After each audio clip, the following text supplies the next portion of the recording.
सुरप्रियाय लंबोदराय सकलाय जगद्विताय नादाननाय श्रुतियज्ञविभूषिताय गौरीसुताय गणनाथ नमो नमस्ते। श्री गणपते नमो नमः। ओम मनोजवं मारुततुल्यवेगं जितेन्द्रियं बुद्धिमतां वरिष्ठं वातात्मजं वानरयोद्धमुख्यं श्रीरामदूतं शरणं प्रपद्ये। श्री हनुमान जी महाराज की जय। श्री रामचंद्र भगवान की जय। श्री गायत्री मात की जय। श्री सोमनाथ महादेव की जय। ओम श्री भारत माता की जय। वंदे वेदं मातरम्। ओम नमो भगवते वासुदेवाय। श्री भागवत भगवान जी महाराज की जय। આજની કથા સમર્પિત કરીએ સૌના કલ્યાણ માટે। સૌનું કરો કલ્યાણ હે દયાળુ પ્રભુ, સૌનું કરો કલ્યાણ। દુનિયામાં દર્દ દુકાળ પડે નહીં, લડે નહીં કોઈ ગામ। સર્વ જગે સુખાકારી વધે, વળી વધે ધન ધાન્ય। સૌનું કરો કલ્યાણ। આજની તારીખ છે 5મી ઓક્ટોબર અને આસો સુદ 13 છે, રવિવારનો દિવસ છે। આજની કથા આપણે શ્રી કૃષ્ણ પરમાત્માને સરસ રીતે સંભળાવીએ। સુદામ દેવ કી જય, સુદામા અને સુશીલા માત કી જય। આજે સુદામા દ્વારિકાનાથને મળવા આવ્યા।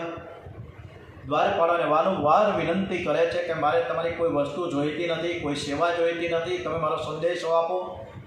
હું છેક સુદામાપુરીથી આવું છું અને તમારા માલિકનો ભાઈબંધ છું, બચપણનો મિત્ર છું।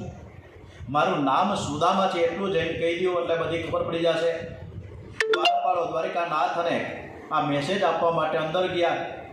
દ્વારિકાનાથને કહે છે કે બહાર એક બ્રાહ્મણ છે, ખૂબ જ દુબળો છે, પણ લલાટમાં બહુ જ પરમ તેજ છે અને એણે એનું નામ છે સુદામા એવું કીધું। સુદામાનું નામ પડતા દ્વારિકાનાથ સિંહાસન ઉપર કૂદીને દોડ્યા। રૂકમણીજીને આશ્ચર્ય થયું છે કે આટલા બધા ઘણા અહીંયા આવે છે મળવા માટે, પણ આવી રીતના આવો કેવો દોસ્તાર। એટલે રૂકમણીજી પણ દ્વારિકાનાથની પાછળ દોડે છે। દ્વારિકાનાથ દોડતા દોડતા બહાર પહોંચ્યા। સુદામાને છાતીની સાથે આલિંગન આપ્યું છે। એનું કાળજું ધોળું છે, હૃદય ગંગાજળ જેવું શુદ્ધ છે।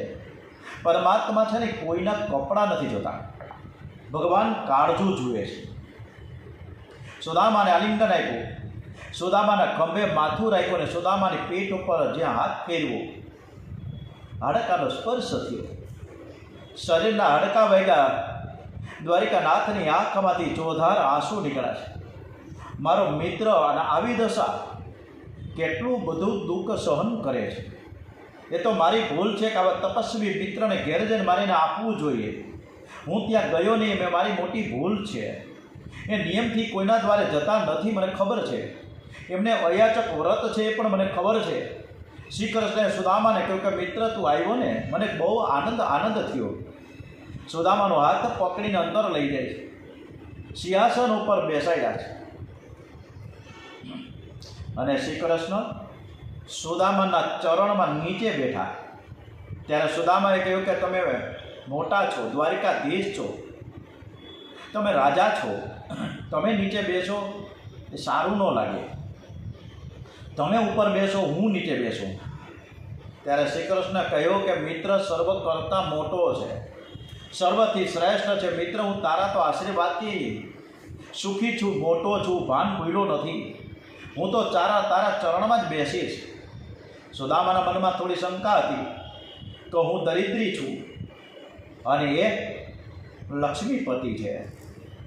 હું દરિદ્ર નારાયણ છું તો એ લક્ષ્મી નારાયણ છે। એ મારું અપમાન તો નહીં કરે ને, એવા જે વિચાર સાથે હું આવ્યો તો એ ખોટું પડ્યું। આજે તો પરમાત્મા મારા પગ પાસે બેસી ગયા।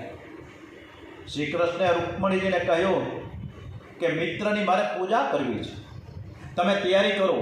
રૂકમણીજી જળ લઈને આવે છે, એના પહેલાં તો પ્રભુની આંખમાંથી આંસુની ચોધાર આંસુ નીકળી પડ્યા અને સુદામાના ચરણ પખાડવા લાગ્યા છે। રૂકમણીજી જળ લાવ્યા છે, રૂકમણીજી સુદામાના ચરણ પર જળ પધરાવે છે અને શ્રી કૃષ્ણ એના ચરણ પખાડે છે. સુદામા તપસ્વી બ્રાહ્મણ છે ને તેથી પગમાં જોડા પહેરે નહીં. રસ્તે ચાલતા તેના પગમાં કાંટા વાગ્યા હતા અને શ્રી કૃષ્ણ તે કાઢે છે અને કહે છે કે મિત્ર, તું જોડા પહેરતો નથી? સુદામા કહે કે ના, આખો દિવસ જપ કરવાના હોય, જોડા શું પહેર્યું? અને હું જોડા પહેર્યું તો મંત્ર જપ થાય કેવી રીતે? હું તો હાલતા ને ચાલતા મંત્ર જ કરતો, કૃષ્ણ કૃષ્ણ કૃષ્ણ કૃષ્ણ. તો જોડા કેવી રીતે પહેર્યું? આખો દિવસ અપરસમાં રહેવાનું, રાત્રે સૂવાનું, તે પણ અપરસમાં સૂવાનું. બ્રાહ્મણનો અવતાર તપ કરવા માટે છે. સુદામાજીએ કોઈ દિવસ જોડા પહેર્યા જ નથી. ભગવાને સુદામાના પગમાંથી કાંટા કાઢ્યા. એક કાંટો બહુ જ ઊંડો પેસી ગયેલો. રૂકમણીજીને આજ્ઞા કરી કે સોઈ લાવો. સોઈ લાવતા થોડોક વિલંબ થયો. કાંટો બહુ ઊંડો હતો, સુદામાના પગમાં ખૂંચતો હશે, પણ શ્રી કૃષ્ણને હૃદયમાં ખૂંચે. પ્રેમમાં એવા પાગલ થયા કે સુદામાનો પગ હાથમાં લીધો અને દાંતથી એને કાંટો કાઢવા લાગ્યા છે. જીવ ઈશ્વર સાથે પ્રેમ કરતા તે ભાન ભૂલે તો ઈશ્વર પણ હું ઈશ્વર છું એ ભૂલી જાય છે. પછી તો સુદામાની સરસ મજાની પૂજા અર્ચના થઈ. સુદામાના કપાળમાં ચંદનની જ્યારે અર્ચા કરી ત્યારે દ્વારિકાધીશની નજર સુદામાના કપાળ ઉપર પડી છે. વિધાતાએ કપાળમાં લખ્યું હતું શ્રી શ્રય. વિધાતાનો આ લેખ હતો કે આ બ્રાહ્મણ જ્ઞાની થશે, તપસ્વી થશે, જીતેન્દ્રિય થશે, પણ એને પૂર્વજન્મમાં મહાપાપ કર્યું છે, એના પરિણામે આ જન્મથી એ દરિદ્રી થશે. શ્રી કૃષ્ણે વિચાર્યું, મારા મિત્રના કપાળમાં આવું લખ્યું છે, આ વિધાતાને લખતા આવ્યું નહીં. અર્ચા કરતા ભગવાને વિધાતાનો લેખ ઉલટાવ્યો અને લખ્યું કે યશક શ્રી.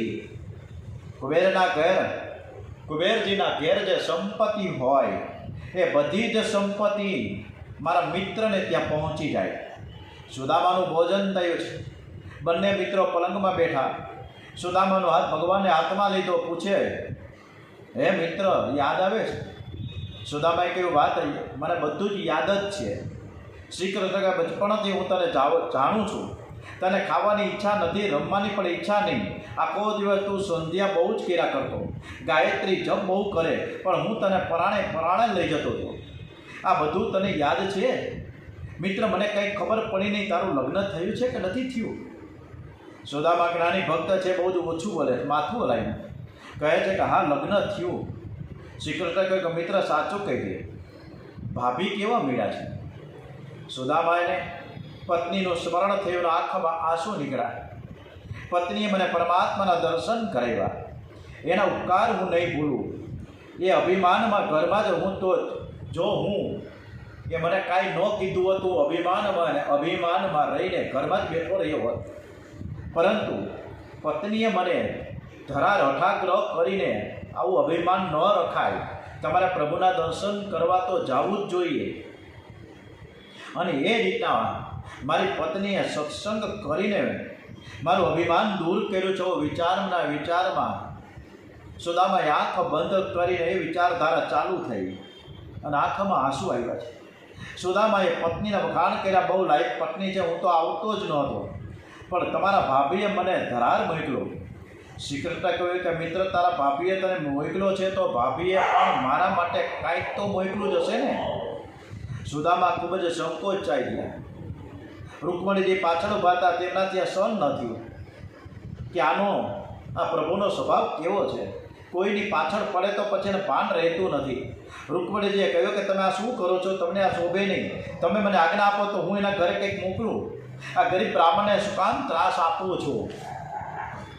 રૂકમણીજીના મુખમાંથી શબ્દ નીકળ્યો કે ગરીબ બ્રાહ્મણ. ભગવાનથી આ સહન ન થયું. રૂકમણીજીના શબ્દો ભગવાનને બાણ જેવા લાગ્યા છે. મારા મિત્રને ગરીબ કહેનારી તું કોણ? અમે બે મિત્રો, અમે બે ભાઈબંધો ઘણા વર્ષોથી મળ્યા છીએ, પ્રેમથી વાતો કરીએ છીએ, એમાં તું દોડ ડાપડ કરવા બેઠા શું કામ? તું અહીંથી બીજા રૂમમાં જતી રહે. રૂકમણીજીને આશ્ચર્ય થયું કે આ મને આજે કહે છે કે તું જા અહીંથી. મેં એમનો આવો પ્રેમ, મિત્ર પ્રેમ તો કદી જોયો જ નથી. આ મિત્રને ઘરમાં રાખશે કે મને કાઢી મૂકશે કે શું? ના, પણ મારી પણ એક ભૂલ થઈ તો ગઈ ને કે એમના મિત્રને મેં ગરીબ કર્યો. મારા પતિદેવ જેમના ચરણ પખાડે છે કોઈ સાધારણ તો કોઈ હોઈ શકે જ નહીં. મારી કંઈક ભૂલ થઈ છે અને તેથી જ એમને ખોટું લાગ્યું છે. ભગવાન સુદામાની પાછળ પડ્યા. મિત્ર પાસે માગે છે કે મારા ભાભીએ મારા માટે જે કંઈ આપ્યું હોય તું મને આપ. સુદામા બગલમાં પોટલી દબાવે છે, પૌવા આપવાની હિંમત થતી નથી. આવો જેનો વૈભવ હોય, જે રોજ 56 ભોગ આરોગતા હોય, એને હું આ પૌવા કેમ આપું? આ રાણીઓ બધી શું કહેશે? બ્રાહ્મણ બહુ શરમાય છે, એની નજર ધરતીમાં છે, પોટલી બગલમાં દબાવી છે. એ પ્રેમથી લાવ્યા છે પણ સંકોચ થાય છે કે મારે આવા પૌવા મારે કેમ આપવા? શ્રી કૃષ્ણ કહ્યું કે મિત્ર ચાલ મારો મહેલ તને બતાવું. એમ કરીને દિવાલ ઉપર રામાયણના બધા જ ચિત્રો શ્રી રામજી આ વનમાં જાય છે એ ચિત્ર છે. પછી રાવણ સાથે યુદ્ધ થયું એ ચિત્ર છે. એમ કરીને આંખ ઊંચી કરીને શ્રી કૃષ્ણ ભગવાન સુદામાને બધા ચિત્ર બતાવી રહ્યા છે. અને પાછું કહે કે ઉપર તો જો, ઉપર કેવી આગલા છતમાં પેઇન્ટિંગ કરેલી છે, જોતો ખરા કેવો સરસ મારો રાજમહેલ છે, તું જોતો ખરા. અને ભૂદેવે થોડી આંખ ઊંચી કરીને જરાક ચિત્ર જુએ છે એટલામાં તો બગલમાંથી પોટલી ખેંચી લીધી અને કહ્યું કે મારા ભાભીએ મારા માટે મોકલી છે પણ તું મને આપતો કેમ નથી? અને જ્યારે એના ગોવાળિયા મિત્રો હતા મધુમંગલ, અને જે છાશ લઈને આવ્યો હતો કે મારે તારા ઘરનું કાંઈક ખાવું છે તો જલ્દી જા. અને એની માને કહે કે મારે કાનુડાને મારો લાલો ઢાકરો કરે છે કે આપણા ઘરમાંથી કાંઈક હોય તું મને આપ, મારે કાનુડાને આપવું છે. લાલો મારી પાછળ પીડ્યો છે, ઘરમાં કાંઈ નહોતું. ત્યારે બરણીમાં, ટીનની બરણીમાં, એલ્યુમિનિયમની ડબરીમાં છાશ હતી મિલ્કનમાં, એ ખાટી 3 દિવસ પહેલાં. મધુમંગલ કે મારે કેવી રીતે આ છાશ આપી? લઈને તો ગયો પણ છાશની જે બરણી છે સંતાડે, છાશ આપે નહીં. કાનુડો પાછળ પહેલો તું મને આપ, અને જટાજટી શરૂ થઈ. અને છેલ્લે મધુમંગલથી રહેવાય નહીં કે આ જો છાશ પીએ ને મારો કાનુડો, મારો લાલો પીએ છે તો એને તાવ આવી જાય. એટલે ગટગટાવા લાગ્યો કે એને છાશ ન મળે એટલા માટે. અને છાશના રેલા એના મોઢામાંથી ને આખા શરીર ઉપર અને હાથ ઉપર.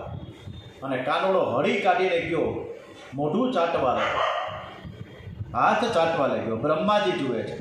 આ પ્રેમની પરાકાષ્ઠા છે ઈશ્વરની. આ પ્રેમની વિદુરજીની એક ખાલી ભાજી એ ચૂલા ઉપર તપેલીમાં મૂકી હતી.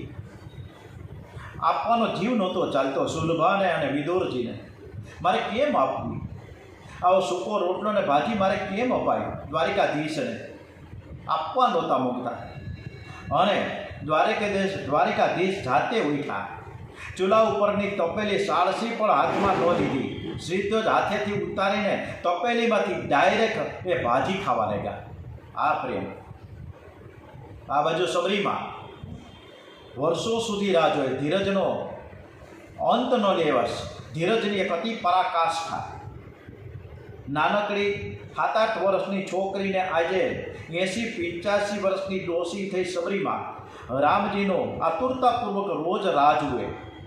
રોજ બોર લાવે, ફળ લાવે, ફ્રૂટ લાવે, બધું લાવે. અને જે સમયે રામજી આવ્યા ત્યારે હેઠા બોર ખવડાવતા હતા. ચાખીને ખવડાવે કે મારા રામને ખાટા બોર ન અપાય નહીં. એટલે પહેલાં પોતે ચાખે અને પોતાનો એઠું બોર એ રામજીને આપે. અને રામજી એ બોર ચાખે, લે અને આરોગ્ય. લક્ષ્મણજીએ ના પાડી દીધી. આ એક પ્રેમની પરાકાષ્ઠા છે.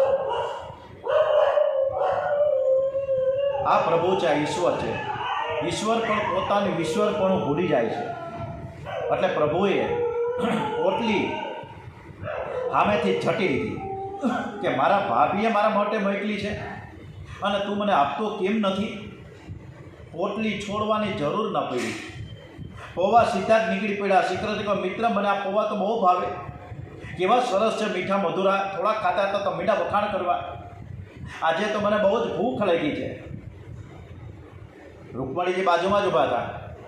એના બરાબર ઠીક ન લાગ્યું. મિત્રને કેવું કહે છે કે મને બહુ ભૂખ લાગી છે, અરે હજી હમણાં તો 56 ભોગ આર્યું પીને બેઠા છે, અને વળી પાછા એવું બોલે કે મને ભૂખ લાગી છે. રૂકમણીજીએ ધીમેથી કહ્યું, તમને હું ભૂખ લાગી? ભગવાન કહે છે કે હું તને ખરું કહું ને, તો આ અમારા ભાભીએ જે મારા માટે જે પૌવા મોકલા છે પ્રેમથી મોકલા છે, એટલે હું કદાચ પૂરેપૂરું જમ્યો છું છતાં પણ આ મીઠા મીઠા મને લાગે. મારી જશોદામાં જ્યારે મને પ્રેમથી જમાડતા ને ત્યારે બધા જ 56 ભોગ મને નીરસ લાગે. મારી મા મને પ્રેમથી એના હાથેથી ખવડાવે, ચમચી નહીં પણ હાથેથી ખવડાવે. આટલો બધો સરસ મજાનો રસ મળતો હોય તો આવો પ્રેમ હું ક્યાં જવા દઉં? આજે શ્રી કૃષ્ણ ભગવાનને જશોદા મા પણ બહુ યાદ આવ્યા છે, આંખમાં આંસુ આવી ગયા. રૂકમણીજી જોઈ ગયા. રોજ હું કૃષ્ણના દર્શન કરું છું, હું એની સાથે જ રહું છું, પરંતુ ભગવાનનું આવું સ્વરૂપ મેં ક્યારેય જોયું નથી. આજના શ્રી કૃષ્ણ કંઈક જુદા છે. આજના શ્રી કૃષ્ણની મૂર્તિ મને કંઈક જુદી જ લાગે છે. એક મુઠ્ઠી પૌવાના બદલામાં દ્વારિકાની સંપત્તિ ભગવાને સુદામાને આપી દીધી. ભગવાન સુદામા સાથે વાતો કરે છે, તારો સંસાર બરાબર ચાલે છે કે કેમ? સુદામા સાચો અને તપસ્વી બ્રાહ્મણ છે, એને જીભ ન બગાડી, એના ઘરમાં કંઈ નથી, પરંતુ સામેથી ભગવાન પૂછે છે કે તારો સંસાર બરાબર ચાલે છે ને? ત્યારે બ્રાહ્મણે કહે કે હા, બહુ આનંદમાં ચાલે છે, કાંઈ તકલીફ નથી. સુદામાને કોઈ પણ વસ્તુની જરાયની અપેક્ષા નથી, બધું જ બરાબર છે, હું બહુ જ સુખી છું. ભગવાનને આશ્ચર્ય થાય છે કે આ કેવો છે, જરાય બોલતોય નથી કે મારા ઘરમાં કાંઈ નથી. સૌલે સત્યનારાયણ ભગવાનની કથા સરસ મજાની આપણે ઘરે કરતા હોય ત્યારે લીલાવતી અને કલાવતી અને સાધુ બ્રાહ્મણની એક વાર્તા આવે છે. અને જ્યારે નાવડીમાં ધન દોલત લઈને, હીરા માણેક લઈને, પૈસાના ખજાના લઈને આખી હોળી જે ભરીને લઈ આવતો હતો, રસ્તામાં એક સાધુ બ્રાહ્મણ મળ્યો, એક સાધુ મહાત્મા ઈશ્વરના સ્વરૂપમાં એને આવ્યા. વાતમાંથી વાત થઈ, એ મહાત્માએ પૂછ્યું, હે સાધુ વાણિયા, આ હોળીમાં છે શું આટલું બધું? આટલા બધા પટારા ભર્યા છે, પેટીઓ છે હું? ના રે ના, કાંઈ છે નહીં, આ તો ઉકેલા પાંદડા છે. જુઓ ને કાંઈ ખોખડે જેવું નથી લાગતું, આ પાંદડા ખોખડે, બીજું કાંઈ છે જ નહીં. ખોટું બોલ્યા. મહાત્મા તો જતા રહ્યા અને કિનારો આવ્યો. સાધુ બ્રાહ્મણ એના નગર તરફ ખોલ્યા, એના ઘરે આવીને પટારા ખોલ્યા, પેટીઓ ખોલી તો પાંદડા નીકળી પડ્યા. આપણે વાતમાંથી રોદણા હોઈએ છીએ. બધી જ ભૌતિક સાધનો સુખ સમૃદ્ધિ છે, છતાંય બધા જ દુઃખી જ છે. કોઈને સુખ છે જ નહીં. અને કોઈ એમ નથી કહેતા કે હું સુખી છું. શબ્દ બોલવું બહુ અઘરો છે. એટલે ભગવાન પણ આપણને સામે ચાલીને દુઃખ આપે જ ને પછી શું કરે? પણ ભગવાન ઉપર એક જ ભરોસો નરસિંહ મહેતાને હતો, કંઈ નહોતું. અને કુંવરબાઈના લગ્ન લેવાના, લગ્નની તૈયારી, ઘરમાં કંઈ નહીં, અને એટલો બધો ભરોસો હતો.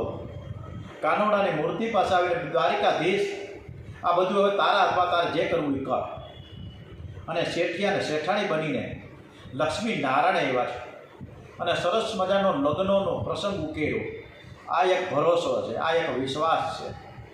આપણને આમાં એવું કાંઈ છે જ નહીં, એટલે તકલીફ છે. ભગવાનને ખૂબ જ આશ્ચર્ય થયું કે સુદામા અત્યાર સુધી મને બધી જ વાતો કરી, પણ હું પોતે દુઃખી છું. મારા ઘરમાં કંઈ નથી, છોકરા ભૂખે ટળવડે છે, ઘરમાં અનાજ નથી, પૈસો નથી, એક પણ શબ્દ ન બોલ્યા. હવે મારે પણ એને કાંઈ કહેવું નથી, હું એને એટલું બધું ભરી આપીશ.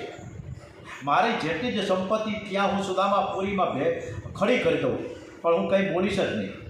બધી રાત્રે પુષ્કળ વાતો થઈ. બે ભાઈબંધો રાત સુધી વાત કરી. સવારના 4 વાગે કલાકે માંડ હતા. પ્રાતઃકાળમાં સુદામાએ સ્નાન કર્યું.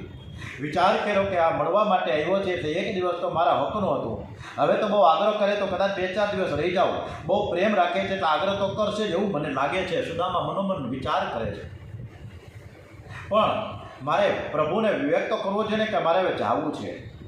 કોઈને ઘેર પ્રસંગે જાઉં ને તો પ્રસંગ પૂરો થયા પછી પહેલી જે ગાડી મળે ને એમાં ભાગતા થઈ જાઓ ને બધાને જય શ્રી કૃષ્ણ કહેજો એટલે બાકીના તો એનું પોતાનું કામ ઉકેલે, પણ ઘણા પડ્યા રહ્યા. જો કે અત્યારે કોઈને ટાઈમ જ નથી, બધા ભાગવા જ માંડે છે. પણ પહેલાંના જમાનામાં મામા ફઈના મોટો બધો જે પ્રસંગ હોય, લગ્ન પ્રસંગ, ત્યાં તો અઠવાડિયા 15 દિવસ પહેલાં તો બધા આવી જાય અને પાછળ પણ અઠવાડિયા સુધી રોકાય. આવી બધી તો આગતા સ્વાગતા હતી, મજા હતી. એ મજા હવે અત્યારે ક્યાં છે? ઘરવાળા જો કહે કે તમે થોડાક દિવસ તમે રહી જાઓ, પણ અંદરથી દાનત એવી હોય કે હવે બધા આ ભલા જાય તો સારું, એમ આપણે ઈચ્છતા હોય છે. અત્યારના અતિથિઓને પણ આપણે કાઢતા હોય, ફટાફટ નીકળે તો આવે. સુદામાએ શ્રી કૃષ્ણને કહ્યું કે આજે જવાની ઈચ્છા છે. પ્રભુએ પૂછ્યું કે મિત્ર, ખરેખર આજે જવું છે? સુદામાએ કહ્યું હા. શ્રી કૃષ્ણ તો ભલે તમે તારે જાઓ, મને કાંઈ વાંધો નથી. પ્રભુએ વિચાર કર્યો કે જો આજે જાય ને તો વધારે સારું છે, કારણ કે ત્યાં મારા ભાભી એટલે કે સુરભા દેવી તે ઉંબરામાં બેઠા આ મારા મિત્રની રાહ જોઈ રહ્યા છે. એણે ખાધું નથી, પીધું નથી, રાહ જોઈ રહ્યા છે. એ મહાન પતિવ્રતા છે. બધા જ એને કદાચ કહે છે કે તમે જમી લ્યો, તમે પાણી પી લ્યો, પણ નહીં પીએ, નહીં ખાય, કારણ એ પતિદેવને પરમેશ્વર માને. જ્યાં સુધી એના પતિદેવ નહીં આવે ત્યાં સુધી એ નહીં જમે. એટલે આ વહેલા જાય તો સારું. સુશલાએ કહ્યું કે હું જ્યાં સુધી મારો પતિ નહીં આવે ત્યાં સુધી પ્રતીક્ષા કરીશ. ઉંબરા ઉપર બેઠા છે, રાહ જુએ છે. શ્રી કૃષ્ણ કોઈક વાર આવું નાટક કરે છે અને એના જેવો નિષ્ઠુર જગતમાં કોઈ નથી. આ નિષ્ઠુર થયા કે સુદામાને કહ્યું તમે જાઓ તો હવે બીજું શું કરવાનું, ભાગવા માંડો. સુદામાએ સ્નાન કર્યું, પ્રભુએ એને પિતાંબર આપેલું તે પહેર્યું. સુદામા પિતાંબર પહેરીને હવે ઘર તરફ જવા લાગ્યા. ભગવાનને ગયું નહીં.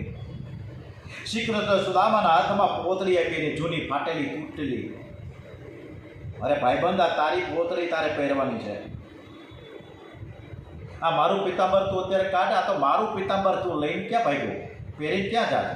તું જે રીતે આવ્યો એવી રીતે તું જાય. શ્રી કૃષ્ણ ભગવાને વિચાર કર્યો કે મારા મિત્રનો નિયમ છે કે કોઈના ઘેર જતા નથી. મારે જે કંઈ આપવું છે તો એના ઘેર જઈને હું આપું. અહીંથી પિતાંબર પહેરીને જાય તો કદાચ લોકો નિંદા કરશે કે અમારે ઘેર આવતા નહોતા ને દ્વારિકા જઈને આ બધું જ પિતાંબર લઈને આવ્યા. એ જે પોતળી પહેરીને આવ્યો છે એ પોતળી પહેરીને જાય એવું દ્વારિકા નાથને વિચાર આવ્યો અને કહી દીધું કે તું આ પિતાંબર ઉતારી નાખ અને તારી પોતળી પહેરી લે. સુદામાએ પોતળી હાથમાં લીધી. સુદામાએ પિતાંબર છોડ્યું, પોતળી પહેરી. સાચો બ્રાહ્મણ છે, મનમાં જરાય પણ દુઃખ નહીં. એને કંઈ મળ્યું નથી, એનું પણ જરાય દુઃખ નથી.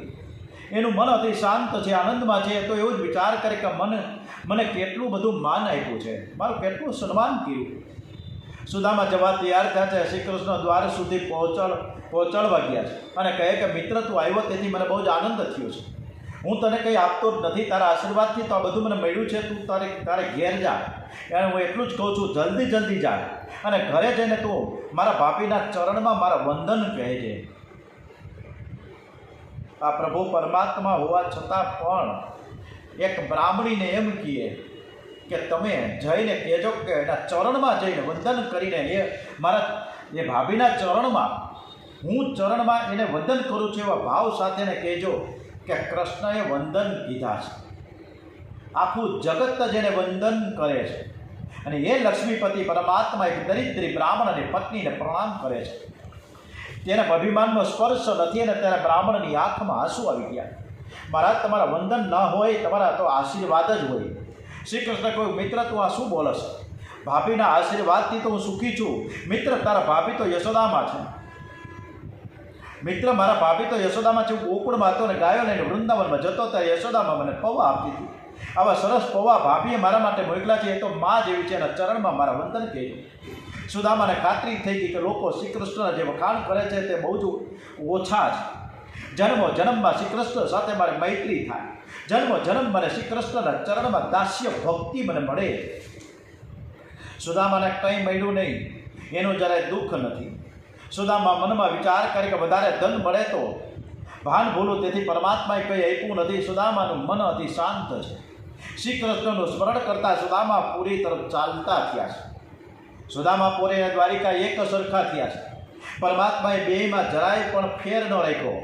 સુદામાને એવું થયું કે વિચાર કરતો ચાલતો હતો, તેથી મારી કંઈક ભૂલ થઈ ગઈ લાગે છે. હું પાછો દ્વારિકા નથી પહોંચી ગયો ને, હું ભૂલો પડી ગયો એવું મને લાગે છે. સુશીલાએ પતિદેવનું સ્વાગત કર્યું છે અને કહ્યું કે તમારા મિત્રે આ બધું તમને આપ્યું છે. સુદામાને થયું કે મારો કન્યો એક અક્ષર ન બોલ્યો, પરંતુ કેવું ઉદાર છે. હું તો એક મુઠ્ઠી પર થોડાક પૌવા લઈ ગયો હતો અને એના બદલામાં આટલું બધું રોવા માંડ્યા છે. સુદામા ધ્રુસકે રોવે છે. ત્યાં બેઠા બેઠા સુદામા કૃષ્ણના ચરણમાં પગે લાગે છે. હે પ્રભુ, હું તમને પામી ન શક્યો. તમે કંઈ ન કીધું મને કે હું તને કંઈક આપું, અને અહીંયા આવીને જોયું તો તમારા જેટલો જ ખજાનો કુબેર તો જાણે દ્વારકા પૂરી ખડી કરી દીધી. અતિ આશ્ચર્ય થયું છે સુદામાને. પરંતુ આટલી બધી સંપત્તિ મળી છતાંય સુદામાએ ભક્તિ છોડીને અતિ ભક્તિ પાછી હતી એના કરતાં વધુ ચાલુ કરી. શ્રી કૃષ્ણ સાથે મૈત્રી કરી સુદામા દ્વારિકા નાથ થયા. કોઈ જીવ કંઈક આપે છે ત્યારે સંકોચ રાખીને આપે છે. પરમાત્મા જ્યારે જીવને આપે છે ત્યારે એને સહેજ પણ સંકોચ થતો નથી. પ્રભુએ સુદામાને દ્વારિકાધીશ બનાવ્યા છે, અને છતાં અતિ સંપત્તિમાં સુદામા અતિ પરોપકાર કરે છે અને અતિ સાવધાન થઈને ભક્તિ કરે છે. આમ સુદામા કૃતાર્થ થયા છે. સુદામા ભાન ભૂલ્યા નથી, અતિ સાવધાન છે. ભગવાનનું નામ સંકીર્તન કરતાં કરતાં સુદામા ભગવાનના ચરણોમાં લીન થયા છે. હરે કૃષ્ણ કૃષ્ણ કૃષ્ણ હરે હરે, હરે રામ રામ રામ હરે હરે. પરમાત્મા પરમાનંદનું સ્વરૂપ છે. શ્રી કૃષ્ણ આનંદમય હોવાથી એમને કોઈ સુખ ભોગવવાની ઈચ્છા થતી જ નથી. ગંગાજીને તરસ નથી લાગતી, ધરતીમાંને ભૂખ લાગતી નથી, અગ્નિને ટાઢ લાગતી નથી. એવી જ રીતે આનંદમય શ્રી કૃષ્ણને કોઈ પણ સુખ ભોગવવાની ઈચ્છા થતી જ નથી. શ્રી કૃષ્ણ સદાય સર્વ સાથે પ્રેમ કરે છે. સંસારનો બધો જ પ્રેમ સ્વાર્થથી ભરેલો છે. જ્યાં સ્વાર્થ છે ત્યાં કપટ આવે જ છે. જ્યાં સુખ ભોગવવાની ઈચ્છા હોય ત્યાં થોડું પણ કપટ આવી જ જાય છે. સંસારનો બધો જ પ્રેમ સ્વાર્થ અને કપટથી ભરપૂર છે. આ જીવ સાથે નિસ્વાર્થ ભાવે પરમાત્મા જ પ્રેમ કરે છે. પ્રભુને કોઈ સ્વાર્થ નથી, છતાં એ સર્વ જીવોની સાથે પ્રેમ કરે છે. પરમાત્મા જીવને પ્રેમ આપે છે અને તેની પાસેથી એ પ્રેમ પાછો મેળવે છે અને માંગે છે કે તમે એ જ પ્રેમ મને આપો, પણ આપણે આપી શકતા નથી. આ જીવ જો પરમાત્માની સાથે પ્રેમ કરે તો પરમાત્મા જીવને છે ને પરમાત્મા બનાવે છે. સુદામાની કથામાંથી ઘણા બધા ભાવ નીકળ્યા છે. આ પરમ પવિત્ર સુદામાની કથા વક્તા અને શ્રોતાઓના મનના પાપોનો નાશ કરે છે. જે વક્તા આ કથાનું બહુ પ્રેમથી વર્ણન કરે છે અને જે શ્રોતાજનો આ કથાનું બહુ ભક્તિભાવપૂર્વક શ્રવણ કરે છે, એમને શ્રી કૃષ્ણના ચરણમાં ભક્તિ પ્રાપ્ત થાય છે. ઓમ શ્રી કૃષ્ણ કનૈયાલાલ કી જય. ઓમ શ્રી દ્વારિકાધીશ કી જય. શ્રી ડોંગરેજી મહારાજ કી જય. ઓમ શ્રી ગજાનન ગણપતિ મહારાજ કી જય. ઓમ શ્રી હનુમાનજી મહારાજ કી જય. શ્રી રામચંદ્ર ભગવાન કી જય. શ્રી ગાયત્રી માત કી જય. ઓમ શ્રી સોમનાથ મહાદેવ કી જય. શ્રી ભારત માતા કી જય. વંદે વેદ માતરમ. ઓમ નમો ભગવતે વાસુદેવાય. ઓમ નમઃ પાર્વતી પતય. હર હર હર હર હર મહાદેવ હર.